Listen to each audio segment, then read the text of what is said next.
Okay, at the outset, I'd like to thank ARSC and Dr. Pooja ma'am for making me a part of this IC. So, I would be talking about the indications of indirect ophthalmoscopy. The history of the indirect ophthalmoscopy dates back to 1852, which underwent a series of changes, and finally in 1946, Charles Sheepens invented the modern binocular indirect ophthalmoscope. So basically, what are the difference between direct and indirect ophthalmoscope? The indirect ophthalmoscope provides us with a binocular vision with depth perception, a wider field of view, and it enables us to examine the peripheral retina with the help of scleral indentation. It is unaffected by the refractive state of the patient's eye and can be used in the operating room. It allows us to examine through the cataract haze and let us know about the macular lesions and the peripheral lesions. So these are the key differences between direct and indirect. The important one being the brightness of the indirect being more than the direct, the presence of stereopsis, the resolution being better in indirect, the field of view being more in indirect, and the working distance being longer in indirect. It also has a feature of small pupil, which enables us to examine through a non-dilated pupil. এটাই ছিল। হ্যাঁ। Let us come to the common indications. So, when examining a normal patient with no with refractive errors, we need to go through the common retinal degenerations, which are lattice degeneration, snail track, snowflake, paving stone degenerations, white without pressure, retinal hole, retinoschisis, meridional fold, and white with pressure. These are all are peripheral lesions and need to be examined on scleral indentation through indirect ophthalmoscope. So why are these degenerations important to be screened while doing IO?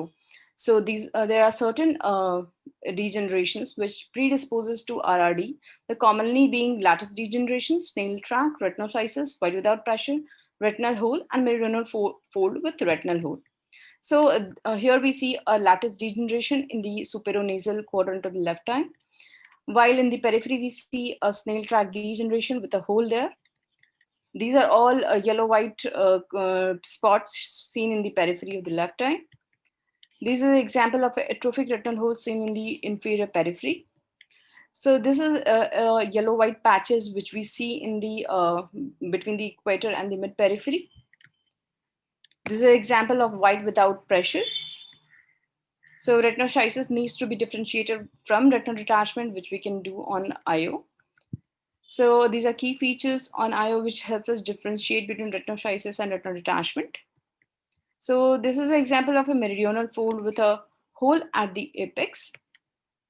And these are all uncommon ones like base, cyst, pearls, and honeycombs present in the which can be seen only on indentation at the ora. So let us come to some case scenarios which may be interesting. So one of the most common complaints which we get in OPD are floaters. A patient coming to the imaginary situation where a young female complains of sudden onset of floaters. There can be multiple scenarios, but two common scenarios can be a normal anterior segment examination with no anterior vitreous cells, or it can be a normal anterior segment examination with anterior vitreous cells. Now, the first scenario mandates us to screen till periphery for a retinal break, which may have caused shearing of the retinal vessels, leading to mild VH. So, likewise, we see a horseshoe tear in the periphery. While in the second scenario, we need to look till the ora for snow banking or snowballs to rule out intermediate uveitis. Other common refractive error which we need to screen thoroughly is myopia, where we can see posterior staphyloma and peripheral retinal degenerations are more common in myopia. আমার একটা webinar আছে, all India অপথ্যালমোলজি, তোমরা দেখো একটা round দিয়ে দাও। ওকে। Predisposing to detachments, and also a myopic patient complaining of sudden loss of vision needs to be screened for retinal detachment and also for myopic CNVMs. Other common indication is trauma, which needs a thorough examination for giant retinal tear and dialysis. Also, we need to screen for choroidal ruptures, macular holes, and peripheral RP changes in these patients. So epiretinal membrane is one of the findings, and before labeling it as idiopathic, we need to rule out all the etiology of the ERM so as to have a better management approach. Likewise, this young patient complaining of diminution of vision and floaters needs to be screened in the periphery for and we can see that there are streaks of hemorrhages and peripheral sheathing suggestive of Eales disease. Diabetic retinopathy, we need to look for the microvascular changes along with the proliferative changes and components of the tractional retinal detachment.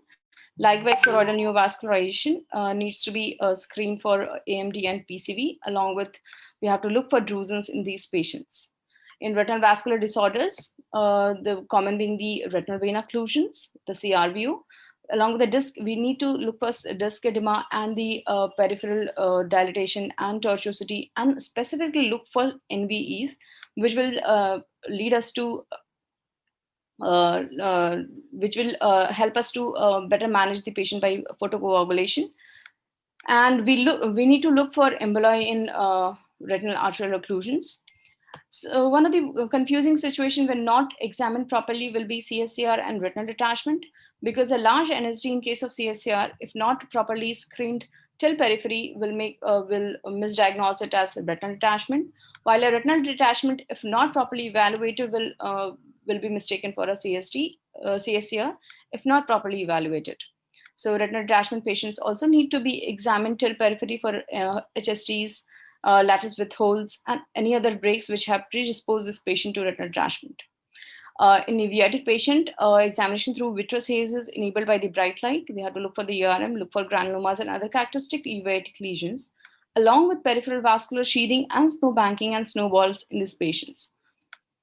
In pre-op, we have to be very particular when examining a patient of cataract surgery through IO, because any macular lesions and any peripheral lesions need to be excluded. Macular lesions because of the prognosis, and the peripheral lesions so as not to predispose these patients to retinal detachment while we are operating or post-operatively, and in retinal detachment for proper workup of these patients. We use it during our scleral buckling procedures and pneumatic retinopexy. In ocular tumors, it plays a very important role because SRF associated with uveal melanomas, if not properly evaluated, will lead to a diagnosis of RD without diagnosing melanomas.